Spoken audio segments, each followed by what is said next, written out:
In this video, you'll learn how to set up your availability in Calendly.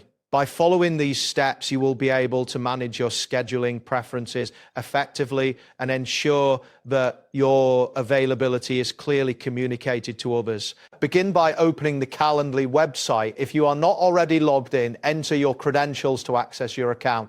Once logged in, look for the left menu on your dashboard. You will see several options listed there. Click on the option labeled Availability to proceed to the next step. After selecting Availability, you will be taken to a new screen where you can configure your working hours. Here you will find options to choose the specific days of the week you are available, such as Monday through Friday. Select the days that apply to you. Next, set your working hours by specifying the start and end times, for example, from 9 in the morning to 5 in the evening. Once you have made these selections, look for the Save button at the bottom of the screen and click it to apply your changes. Now that your working hours are set, the next step is to apply this availability to your meetings. Navigate to the scheduling section in the left menu. Click on the event for which you want to set the availability. After selecting the event, find the option labeled Availability. Here, you can select the schedule you just created.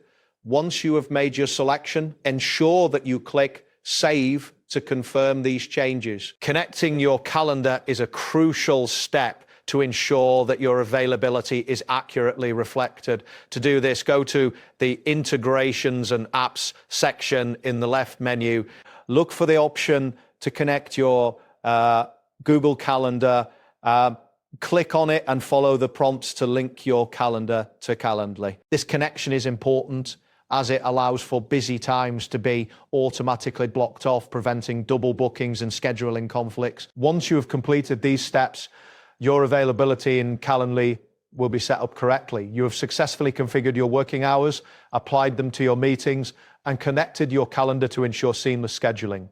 Now you can manage your appointments with ease. That wraps up today's guide. Thanks for watching, and catch you in the next tutorial.